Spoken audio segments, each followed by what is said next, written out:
I remember feeling like I was a little bit in the wrong place because the other pitches was like big mega constellations with billions of dollars in LOIs. And I was like, I had these drawings from a 13-year-old girl that had helped me get the drawings in place. And I was like, oh no. Welcome to Rockets and Radars, where we share honest conversations with Europe's most ambitious space and defense founders.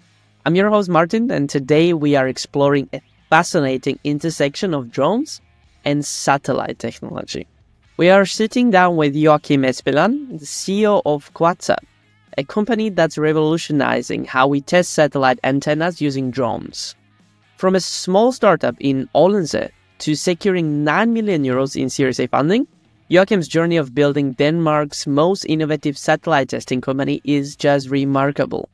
What started in 2017 as an idea to test maritime antennas has evolved into a game-changing technology that's now used by major satellite operators like SES and OneWeb. Joakim and his team didn't just create a new product, they have made an entirely new approach to antenna testing that's reshaping the European industry.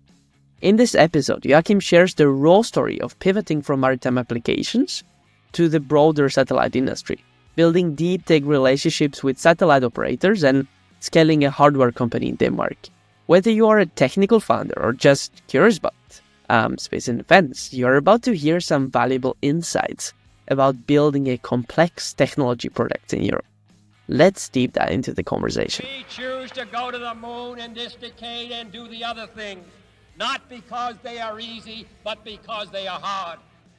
Joakim, welcome to Rockets and Radars podcast. It's great to have you on the show. You are actually our first defense founder we have invited into the pod. So far, we have invited the space founders, and we want to make this a space and defense podcast because I believe that space and defense work towards each other so much that I think it was worth to mixing them together. For our listeners who might not be familiar with Quadsat, could you give us a quick overview of what your company does in the defense industry? Thanks, Martin. You're completely right. Space and defense goes very much hand in hand. And we actually started very much focused on the space sector, and we saw that has gradually moved more and more into defense. So at Quadsat in general, what we do is really managing the world's radio spectrum. So we have a software accelerated hardware platform that can be used to basically pick up and analyze all the radio frequencies around us. The radio spectrum is used for everything in the world. It connects every one of us through our phones and gives us access to internet. So everything that we do in our private lives, but also the war fighters on the battlefield, communication is key to have. So basically our objective is mapping this out, getting a good understanding of what is actually happening in the electromagnetic spectrum. And that is both in a civilian sense where we are looking out for interferences. We want to have as much throughput in our networks as possible. But on the defense side, you want to make sure that your communication is secure. And you also maybe want to know what the adversary is doing, if they're on the move and if they're doing some jamming, where is that jamming coming from, and so on. So our solution is really a payload that you can put on any drone or unmanned vehicle. And based on where you send that, the trajectory of that, it paints out a picture of what that is. Drones are perfect for this because there's really no limitations in how you move and so on. So it really started a lot with being able to take measurements as you would do in a laboratory or at a dedicated test facility and be able to replicate that. But now suddenly you can do that anywhere in the world. So you can understand how does your radar function when it's deployed in situ in operational environment. There might be buildings around, there might be things that causes reflections. You want to know how a satellite communication antenna performs after it's been reassembled many times as a warfighter is moving it around and so on. Okay, you mentioned that you are both in commercial and military customer groups. Who is your biggest customer right now? So right now, our biggest customers are satellite operators. So companies that own satellites And there's many types of satellite operators, but there's two types that works a lot with us, particularly in the SATCOM sector. And that is Prime Space, that's been around for a while, that has been building their business on broadcast and being able to deliver news and media and defense with good connectivity. And then you have the new space that is coming up with the mega constellations that are ensuring low latency internet everywhere in the world at an extremely rapid pace. So we work with both of these satellite operators to a lot with the new space satellite operators on their deployment, being able to emulate satellites before they're deployed, being able to make sure that their infrastructure is in place. So it's very operational work that we're doing with them. Meanwhile, the existing prime satellite operators that have their networks deployed, it's more about how do we qualify new vendors coming onto our network? How do we make sure that our processes are in place? We build out a lot more process work that's are standardizing how they are doing things today. Okay, let's get into the story. Let's start at the very start in March 2017, when you and your co-founder Adrian founded Quadsat in Odense, Denmark. What inspired you to tackle this specific problem of, well, antenna testing with drones? How Yeah. did you start? Tell us about the very beginning. So I had a background before meeting Andrea and this within satellite communication. I'm Norwegian myself, so I of course worked in the oil and gas sector up in Stavanger. One of the challenges that I saw that was that satellite communication was such a critical part of communication for the oil and gas, because operations were being more and more automated. So the ships were out at sea and they were doing seismic operations where they're looking for oil and so on. And they're live streaming this data back to the headquarters so that they can rapidly take decisions on how to optimize their route and what they're doing. So even though you have an incredibly and a lot of people out there working, they all rely on this little device of a communication system, because if not, they can't really do their job efficiently. So I worked with this exactly in the boom where we're picking this up. So we were installing a lot of these systems and making sure that they were working. And I was out there really making these installs and making sure they work. But the only way that we actually had to test the antenna that it was working as it should be was that we had to take the ship out of port. So we would normally come on board while the ship was in port. So we had to take it out, sail it around to make sure the antenna could stay on track while the ship would be sailing. So the idea initially started with that maybe instead of moving a ship around the satellite, we can make our own satellite and move it around the ship. So it started as an idea as for stress testing the communication system before you take it out to sea. So I met Andrian at university and I told him about it, and we spent quite a bit of time discussing this. And we decided to, let's start including this at least in our studies and so on. We had some seminars on entrepreneurship in the local incubator, and then we decided, let's go for it. Let's start up. And quite rapidly after we had started, we were calling around to trade associations within the satellite industry, asking for questions, trying to learn more about it. And when we told some of these people what we were doing, they invited us to come and speak at a conference in Singapore. And we thought, that sounds really cool. And when we arrived there to talk, the speakers before us was then the 5 largest satellite operators at the time. That was SES, Eutelsat, Intelsat, and Inmarsat at the time, that they have come up with a new test framework on how antennas need to perform. The challenge they had was they didn't really know how to implement this framework globally, because there's a lot of different test facilities that gives you data, but you get it in all different format. So when we then came in and presented our Quadsat solution, we talked about the ships and everything, but they saw it much wider because they saw it as an industry-wide need, while we were looking primarily at the oil and gas maritime industry, right? So that really opened our mind to, wow, there's really a big opportunity here, because it doesn't really matter which antenna it is. And that's something that we also discovered even went broader even later when we enter into radar and electronic warfare and these kind of things as well, is that it's actually really broad, the capability that that we're doing. So, but it started with that. And then we had kind of like these 5 really big companies that are early showing a significant interest and so on, which really puts us on this route towards, okay, this is a scalable opportunity. We should be looking into some risk capital that can help us grow this fast so we can get quickly to market and deploy a good quality product. Okay, awesome. There was a big pivot in Singapore, and I love it. Is that usually it's only about the mindset, right? About knowing what is possible, and then it opens your eyes, and then you start thinking, "Oh my God, there are so many opportunities." Yeah. Anyway, when you mentioned that you and Adrian joined forces in university, how were your company building skills or confidence? What were your thoughts on building a company as a first-time founder? How did you came up to a phase where you knew what to do, if you know what I Yeah, mean? yeah, exactly. So I had started a company before. I actually started a limousine Mm. business when I was younger, where I was renting out and doing this. And so I really liked entrepreneurship. For me, starting a space tech defense company seemed a little bit far out there. Both of us, we were engineers, right? So we came with an engineering background. So we didn't know that much about how to build businesses.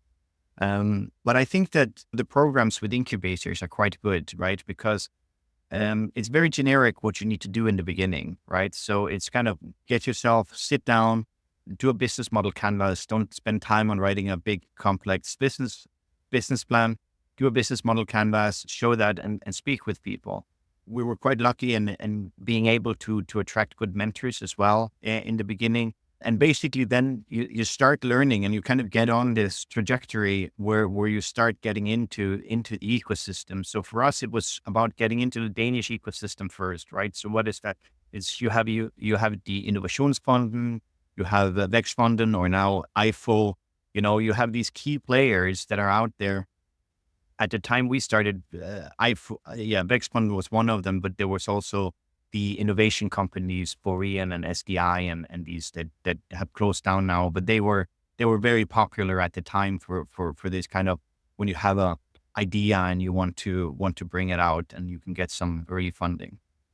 So it was about getting familiar with that and also being familiar on how these stakeholders looks at it, right? So VCs and grant funders and these kind of things, they all look at it slightly different, but they look at it very different for somebody that hasn't started it before, right? So as soon as you can start honing yourself in a little bit on how to present it, how to be clear, not necessarily, you don't need to be like, what we're doing is extremely complex to many people. So, and it's really important as an engineer that you get it out exactly how it is done and how it is correct and stuff like that. And you need to realize that that's maybe not the most important thing to somebody that's sitting and reviewing an application. They want to know about the potential, and they want you to be able to describe it to them also in a way that they can really easily understand it. I'm very curious, especially founders in the early stages, they might have this dilemma which accelerator or incubator to go to just to tap into this network, as you did with Only Robotic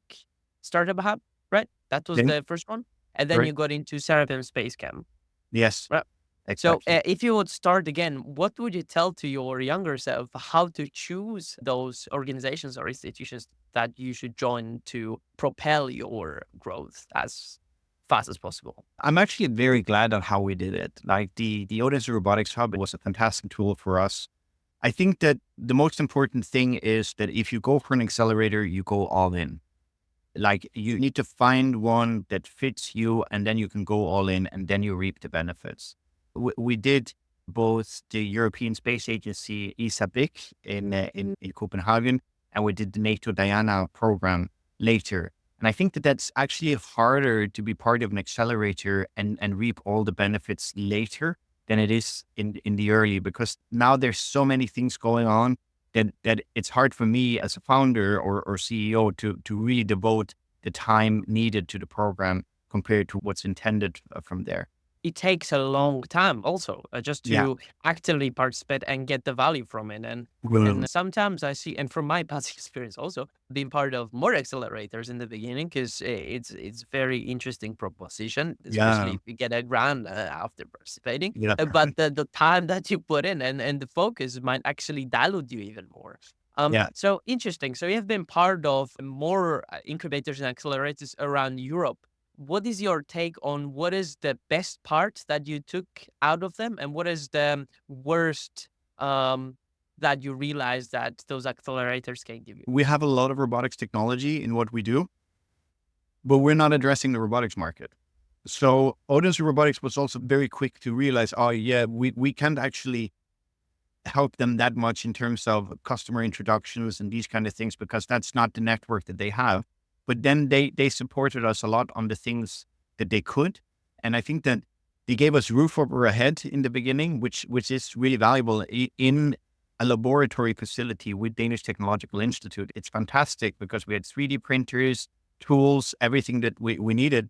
So when we later moved out of there, we knew exactly what to buy, right?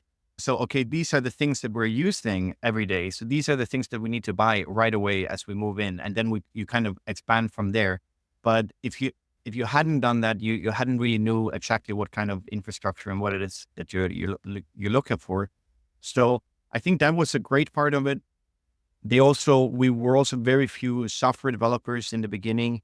And Otis Robotics have a very great program where you can write a problem that you have, a technical problem, and the Danish Technological Institute can actually start working on it the next day. So within 24 hours, which is unique. I've never seen that anywhere else. And that is really something, because your head as a founder is not, let's go out and get some consultants, because that's out of the question, right? That's too expensive. Okay. But when you have it accessible like that, then you go ahead and you do that right away. And we were able to do that really well. And we got our first customers to come and visit us here in Denmark, and while we were still in the hub. And it's great also to show them the facilities and where we are and in the dynamic environment. When you're small, you still kind of seem a little bit big. And then basically, I entered Space Camp at the time that I was looking for venture capital. So the timing there was also really good. I had been looking at Seraphim for a while, and I was at the time raising money in Denmark, and I wasn't really getting my message through in the pitches and stuff like that. The investors had troubles understanding me, troubles understanding the market potential.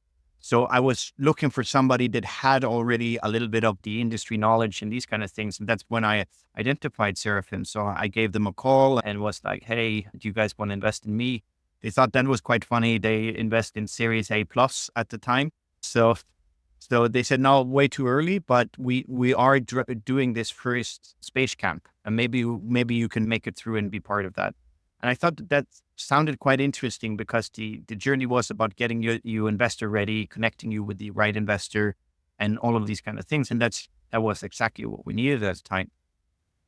So yeah, so they had scanned, I think they said, over 1,000 space companies, startups at the time. And at the end, they invited 12 companies to come and pitch for the Space Camp. And I remember feeling like I was a little bit in the wrong place, because the other pitches was like big mega constellations with billions of dollars in LOIs. And I was like, I had these drawings from a 13-year-old girl that had helped me get the drawings in place. And that, as I was like, oh no.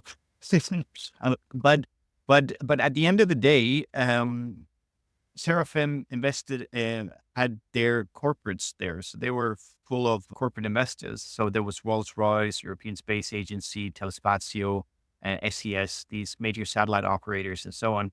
And the thing is, they could see Quadsat, that's something that we need now, another mega constellation. Yeah, that's fantastic. But, that's not something that we need right now. So ultimately, we were selected to be part of those 6 companies that actually went through the program. I think it was mainly because of your grounded approach that, yeah, we are not in the $1 trillion economy, but we have something that the customers will. Okay. So regarding funding, in January 2019, you raised seed funding led by Vexfond and Seraphim Capital. Yeah. How did you secure this investment? And what was the process like? How did you get into that point? We were at Space Camp, and we were wrapping that up. And I was already in a funding round with Danish investors at the time, negotiating and they wanted to do a priced round, and I felt the valuation was quite low based on and giving away quite a lot of equity. very early, and it's really hard to price around when you haven't even been in the market. But at the Space Camp, I actually learned about convertible note, and that was something that was not very common in Denmark. Everybody wanted to price the round and then move forward. So I spoke a lot with Seraphim, and they gave me a lot of good advices on it, on how to deal with the investors. They also thought that, yeah, based on, UK standards, maybe, the round is a little bit low. I think it was fine at the time, but it was also a little bit about the journey. We knew that we had to raise quite a bit more in the future and so on. So it's about not giving away too much too early. So Seraphim, as we closed up the Space Camp, one of the partners from the fund came and told me that, we said that we didn't invest in seed stage, but we've been talking about it with the partners, and we would actually like to try that with Quadsat. So we would like to invest in Quadsat.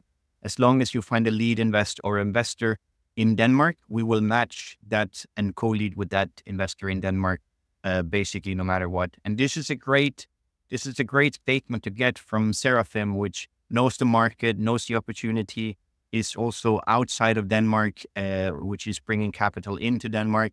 So we went back then to our investors, and we had quite a clear demand. We wanted a convertible note, not a priced round. But we're also bringing with this investor that also believes that that's the right way. We were speaking with the innovation companies that I mentioned earlier, and they did not have it in place to be able to do that at the time. So they weren't able to do a convertible note. So that's how we actually ended up with Vækstfonden, because they were able to do that. So we came to Vækstfonden and then pitched it there. And the round went quite fast when you have someone like Seraphim that stands behind and say, we are in. Then it went really fast with Vækstfonden to go through the process and secure that convertible note on the first round. Yeah, that Seraphim offer was definitely a conversational starter, I would say, and it speed up the process and probably due diligence too. When you talk about valuation in the very beginning, you mentioned that your valuation might have been a bit lower than it should have been. Based on what you know now, I want to deep dive into how would you now look into your valuation in the beginning if you knew what you know now? To me, that is the right approach. And that's what I say to every new founder that is coming to talk about. I've seen a lot of founders burn themselves. They want too high valuation. And I've also seen a lot of founders get too low valuation, which can be very demotivating over time. The unpriced round just solves that. Until you're out making revenue, it doesn't really make sense to price your company, in my opinion. So the convertible note is a great tool for that, because it kind of meets the investor secures, they get a benefit, and the founder makes sure that they don't have to price it right now. So you don't have to have that hypothetical discussion about what should we be worth, right? Because it's really hard to determine that until you have a customer that is, yeah, look, I'm willing to pay this amount for your product. And then there is suddenly, okay, these many potential customers out there. And then, okay, now we can start talking about what a valuation could become in the future. But in the beginning, it's very difficult. And you need to make so many changes as you go as well. You adapt and you change and these kind of things. So that's an incredible insight. So thanks for sharing here. yeah, okay, so let's get back into the fundraising. So you raised 700,000 euros. What did you do with this capital? We built technology. That's what we did then. That was the primary objective. Leading up until that, we had an angel investor on board that had been able to fund a very small team, bringing together a proof of concept. We've had one of the largest satellite operators send their VP of technology to come to Denmark and investigate what we were doing. We looked at the test results together with him. We were so embarrassed to show him because we knew they weren't good, but for him, it was absolutely fantastic. He said, I see you're not there, but now I know you will get there. And what we needed to get there was capital. So we had built everything kind of ourselves. We built the drones, we built the payloads, we kind of built everything. But then we knew we're not going to build drones. There's a bunch of drone companies out there. We're just going to use a good one. And then we have a good service and a good thing. And that's not going to be our headache. But there's no payloads. There's nothing similar in the payload space. So that's the thing that we need to build. There's nothing similar on the software side. So that's where we're going to focus all our energy on doing that. And that's what we did. We then raised that funding, and we built the technology up, and we were able to arrange a demo with a company called Eutelsat and SES together, which were two of the largest satellite operators. They said, come to a teleport in Athens, and we traveled down there with the technology, kind of fixing it in the car, getting there, making sure that it will work. They gave us quite a short timeline to get it ready. And then we did a demonstration for them, and they were really impressed. And on that day, we made the demonstration. They gave us big assignment, go out and make a big assignment where we got to go out and measure 14 antennas in a country in Asia to make sure that worked. I'm very curious. How did the demonstration actually look when you show it to them? What did you demonstrate especially? Yeah, so basically they had an antenna on the location in this teleport. They had an antenna that they had measured themselves. So they put that up and they said, measure the antenna and show us the data. And we came and basically we fly our drone outside in front of that antenna and we fly it back and forth in front of it. And then we capture the data. We didn't get it in the first try. We didn't get it in the second try, but then suddenly we got it working. And then basically they took the data, disappeared for a couple of hours and analyzed all the data that we had overlaid with their own test data. And then they came out and said, yeah, this is fantastic. How were you feeling when you didn't make it on the first and second try? Yeah, you're nervous, right? You're nervous. And both of them have been flying in to get here to demonstrate this, But I think it's something because the demonstration actually happened so quickly because SES had sent a consultant to come in and work with us a little bit leading up to this because they knew now they have a really good use case coming up. So they wanted to have him in there to see if we're there, if we're ready. And he came in and we identified some quite challenging changes that we needed to do in the technology at the time. And he was a little bit optimistic on how quick we could be on that. And then he just set the date. And, sometimes working under pressure can be very good as well. What was the timeline? There was I think it was 4 weeks we had to kind of do yeah. Yep. Okay. Now I get it. Okay, cool. One more thing that I would love to understand is your thinking around the runway and on capital management. So I'm very curious, how do you think about managing your capital that you had left? Have you been thinking about trying to get to becoming profitable as soon as possible by trying to get new potential customers? Or have you bet on raising another round? When I look at the technology and the market that we have, I think that there's this massive opportunity that can become captured. There's no way that I look at the world and I don't see that this is part of every major radio installation in the world, managing smart cities. We have driverless cars coming up that's going to be all reliant on communication. There's a huge job to be done in securing the world's radio spectrum for the future that we are envisioning.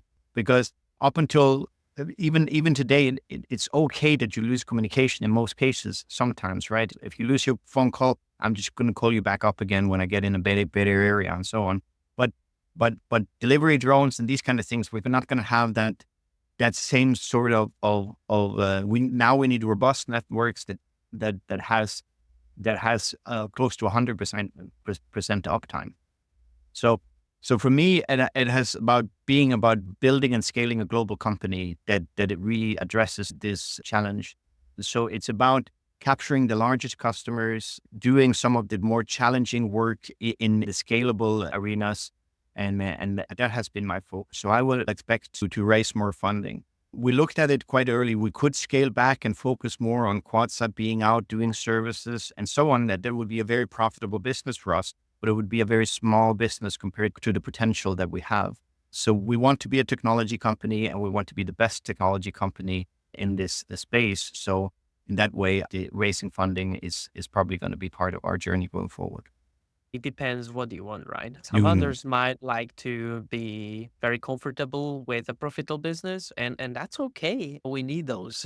yeah, yeah, But yeah. those that want to take it, okay, let's try to be the biggest ones. I think that's the right approach.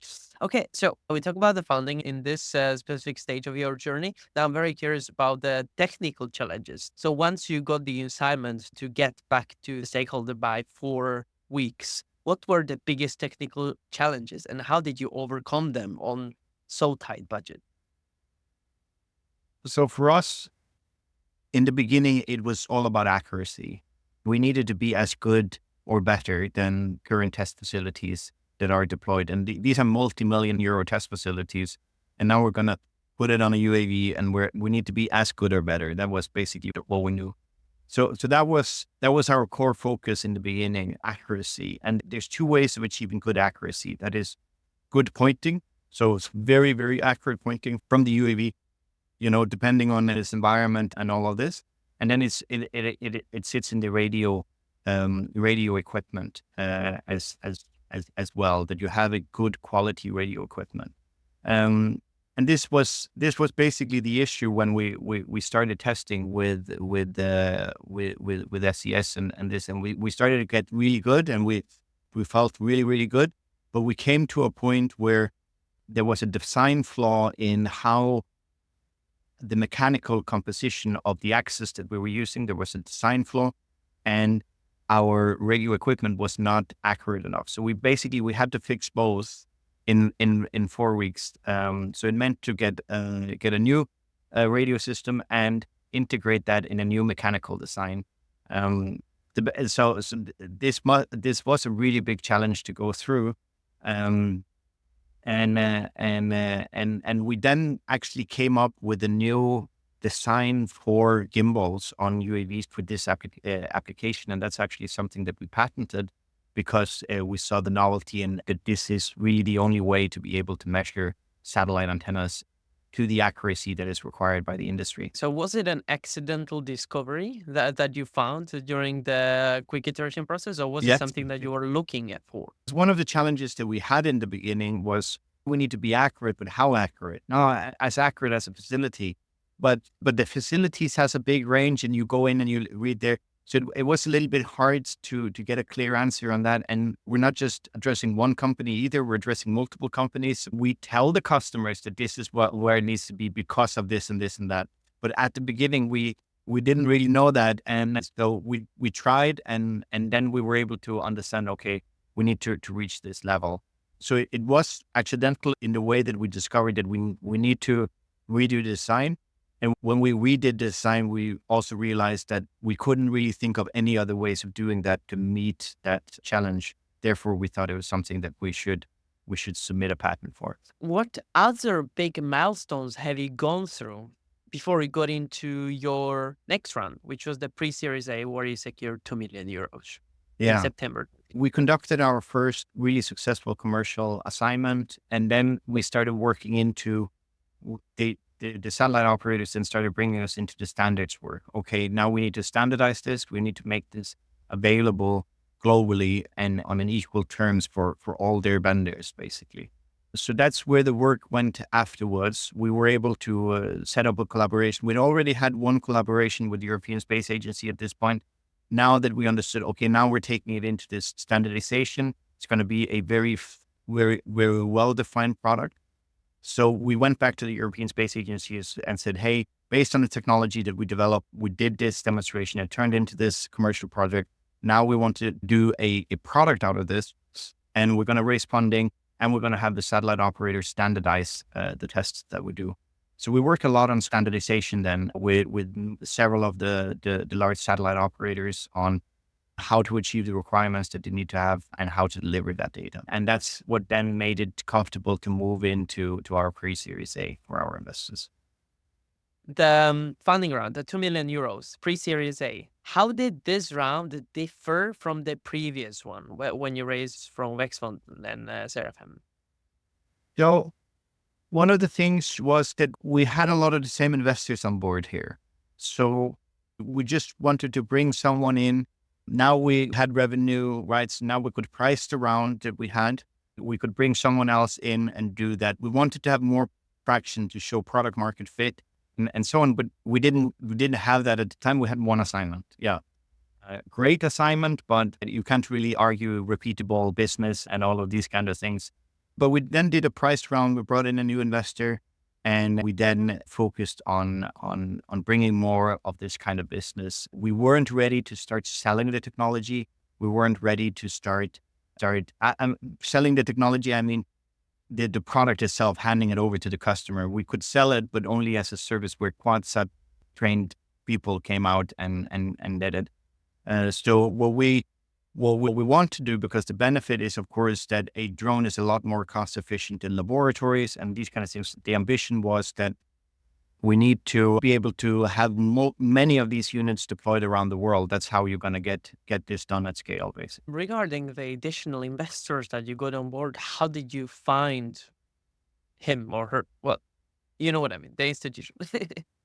So that was just through the network that we already had. Then there was an investor that we knew, and we talked with them, and so that was quite from a due diligence and process kind of way. It was quite light in that sense. Okay, and now I will get back to the question. You got 2 million euros. What did you do with the money at that point? And how big was the team at that point in time? So we would have been, at the pre-Series A, we would have been probably around 12 people. And regarding the usage of the money, where did you spend it the most? Almost all of it went into product development at that time. So the focus there, they came on building a product that could be handed over to customers so they could do the measurements themselves. They could collect the data, analyze the data themselves, and something that was faster than what we had now, right? What happened was that we spent quite a bit of time on this, but we also then got traction in the new space domain. So one of the earliest customers there were OneWeb from Eutelsat. So Eutelsat have acquired them now. They were deploying large, big stations of more than 20 antennas on each station. And they needed us to come in and verify the performance of these antennas and help them calibrate them. So we got quite a few assignments. We did some in Italy, in Greenland, and in Svalbard in Norway, together with them to get them up and going. And this was quite significant revenue for us at the time to get in with a potentially very, very big customer. So this is also something that really sped up, and we saw, okay, now the appetite is building. We have good traction on the new space side. We have good traction on the prime space. I think we also even did some testing already back then on radars with Therma and Bible here in Denmark. So we will kind of see, it's kind of broadening out. And the benefit that we had, which really surprised us, is that we didn't have to make a lot of changes in the technology, right? We could stay very true to the technology roadmap that we had. There was, of course, different priorities. But we didn't have to really step out to satisfy each customer. Each development was a prioritization depending on the technology roadmap that we had. And I think that that's something that's been a very good feeling to have when you're developing, because you always hear people talking about focus. You need to stay focused and so on. And This is a really good justification around that. But still, prioritization was very challenging at that point. No, you had so many different opportunities on the customer base. How did you tackle this? What was your approach there? How did you make decisions if you had so many options at that point? Yeah, so follow the money, right? Who has the most? Who will pay the most? The fastest. That's the way. And the radar market isn't going anywhere. I love your quote, follow the money. I think that's going to be very rememberable here. Okay, let's get into a big milestone, I believe. So in March 2022, you completed a measurement campaign of large antennas at the Kiruna Earth Station, right? Yeah. How significant was this milestone for you?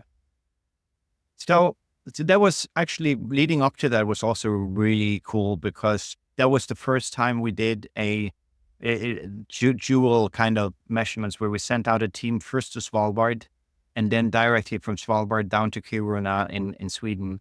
And we did first then a large array of SATCOM infrastructure antennas from Mega Constellation, and then down to Kiruna, where it was a deep space DSN network, basically deep space network antenna. This was the largest antenna that we had measured at the time.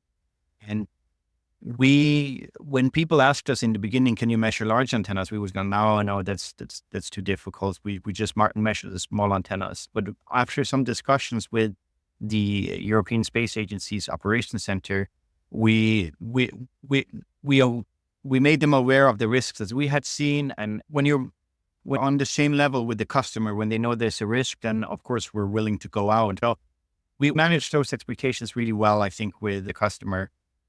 And then we traveled out, and the results were actually a lot better than what we had expected. We did a lot of first things ever. This was the first time we actually ran a tracking test where we were emulating being a satellite, and the antenna was following. The antenna was enormous. It was 15 meters in diameter. The antenna was an absolutely enormous antenna, and they got a lot of data as well, because they were sitting with this, facing a decision: should they tear down the antenna and build a new antenna? Should they refurbish the antenna? Will it work if it can be refurbished? And we could really give that insight that has not been possible to obtain before. Let's get into March 23, where you raised Series A of 9 million euros, led by IQ Capital.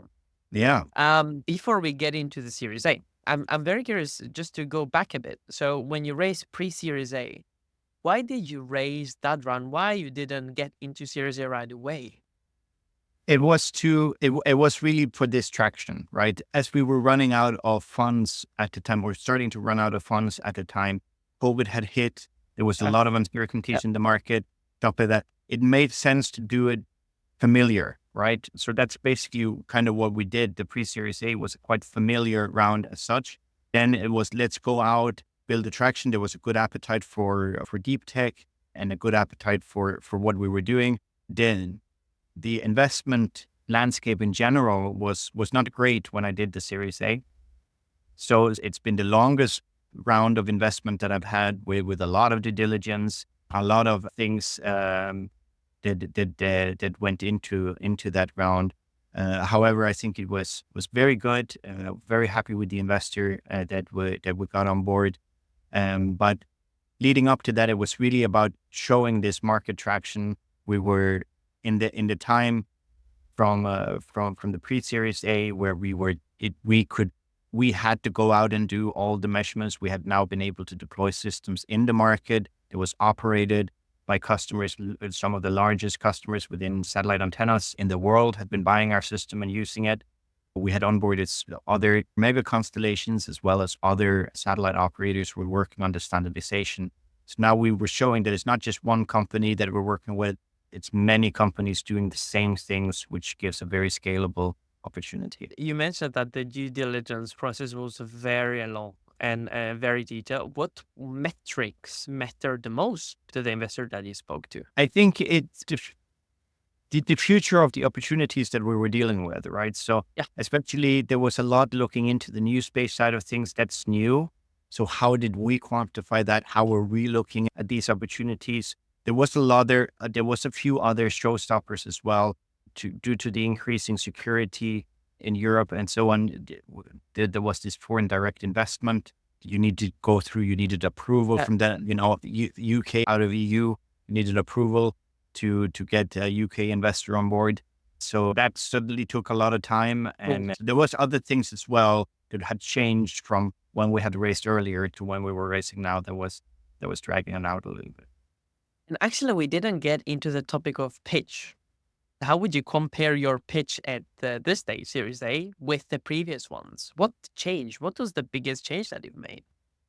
So I think the pitches in the beginning was very focused on me as a founder, right? Coming from the problem and stuff like that. That is more an anecdote now, right? That's more, yes, it is still a good thing, but that's not the story of the company anymore, that I used to work there as it was in the beginning. Now it's much more focused on what is the real industry problem? What is that costing the world? Who is the one that suffers from this? And how is it that we can really bring that value to them. So I think that's changed to become much higher level in that sense. I would say I spend even more time on the technology before than I do now, because the investor don't really need me to tell them that much about the technology when I can refer to the customers that are using it. If you would go to the past, to your younger selves at different stages, in the very beginning, in the pre-Series A, and then Series A, what would be your advice regarding fundraising? The biggest thing is that when you start out, it's very easy to think small. And there's this saying that, we always think we can do so much in the short term and so little in the long term, right? And it's always the opposite. You can't do that much in the short term, but you can do enormous amount in the long term. I'm so happy that I went out of my comfort zone. I just found the phone number of Seraphim Capital and called them so early, because that seemed very foreign to me. And it was more like, I'm just going to try, the worst thing they can say is no. It's That's one of those something. moments Yeah. when you are like, just doing. Yeah, okay. Yeah. It's one of the mantras that me and my co-founder have had throughout this. It's just that the worst thing they can say is no, right?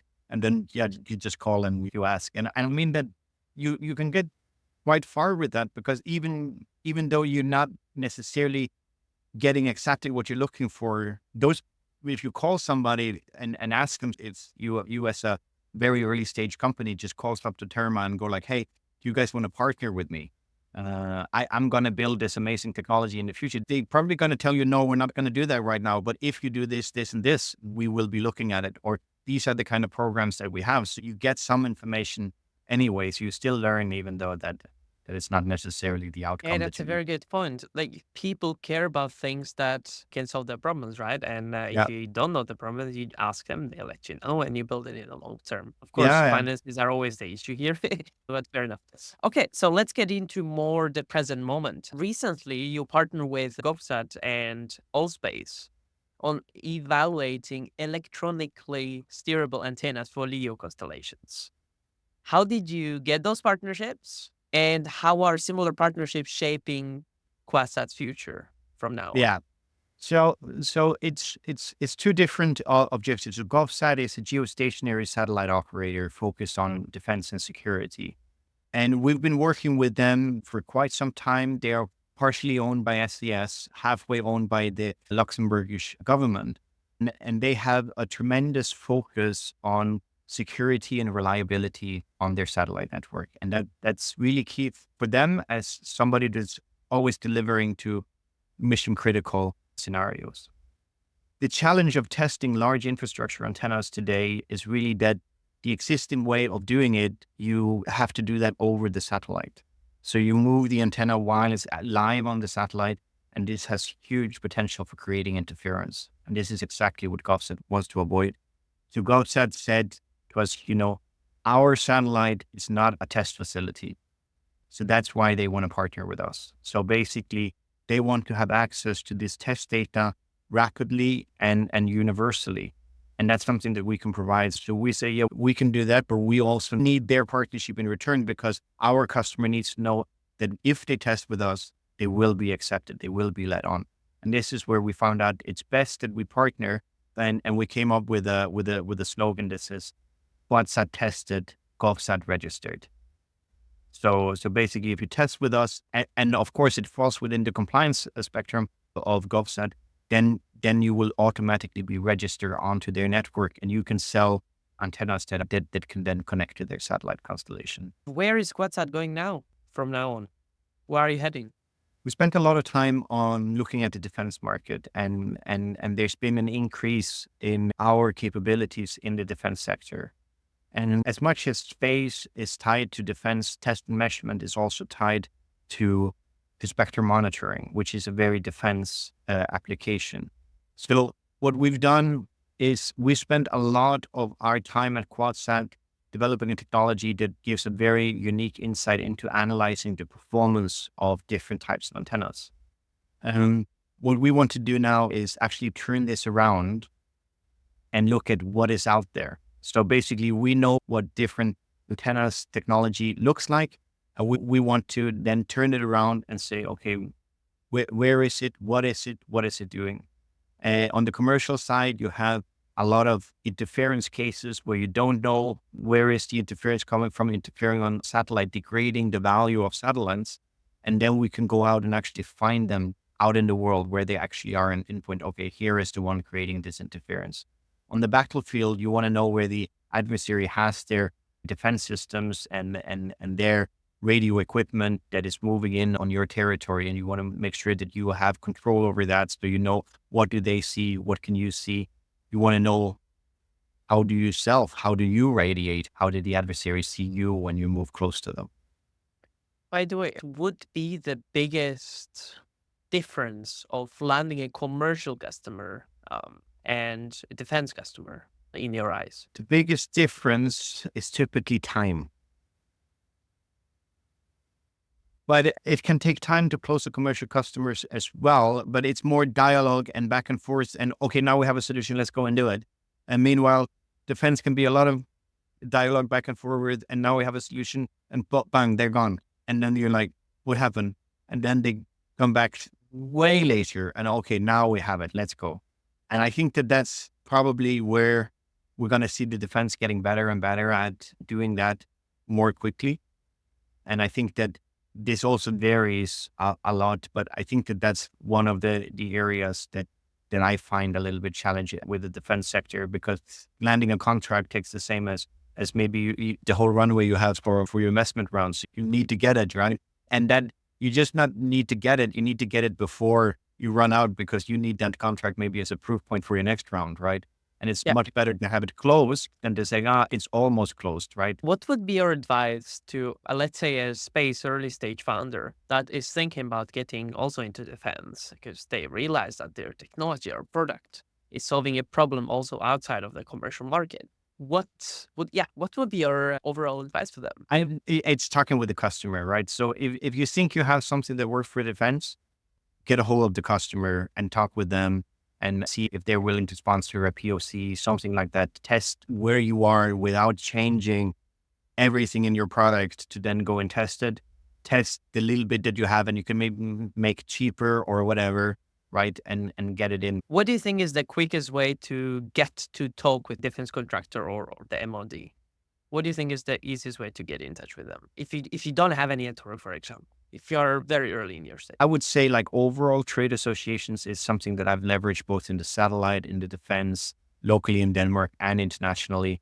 And it's something that has worked really well for me because it's your door to the industry, right? They know all your customers, they serve all your customers, and they're looking for things that can help their customers. So coming in with a new technology, that's exactly what they're looking for. They're super excited, right? Because they've been dealing with the same industry, doing the same thing for very long. So when you're coming with something new, and most people that has a new technology is trying to take it right to market or so on, they don't normally come to the trade industry with it. But when you do that, they get super excited and want to help you too. Awesome. Awesome journey, awesome story, and awesome insights. Now, there's the last part of this pod, which is quick fire round questions. I'll ask you a few questions, and if you can answer on them in a sentence or two, that would be awesome. Try to describe a significant, okay, this is not a question, but anyway, describe a significant failure experience and how it shaped your thinking during building Quadsat. I remember one brutal failure that we had, but it was a technical failure. First time we flew a UAV, we had a brutal crash and we had spent so much time on getting it ready. And it was really devastating, right? Because, we had worked so hard for it and it's the first time, right? I remember being really sad about that, right? We also hadn't raised funding at that time, so we didn't really have money. So that was kind of all the money that we had saved as well. And it failed. And I think that what was important then is, it is to take that in and, of course, be sad about it, right? But really quickly get back onto it, right? Because today, that doesn't matter at all. That day, that was, everything that you can think about.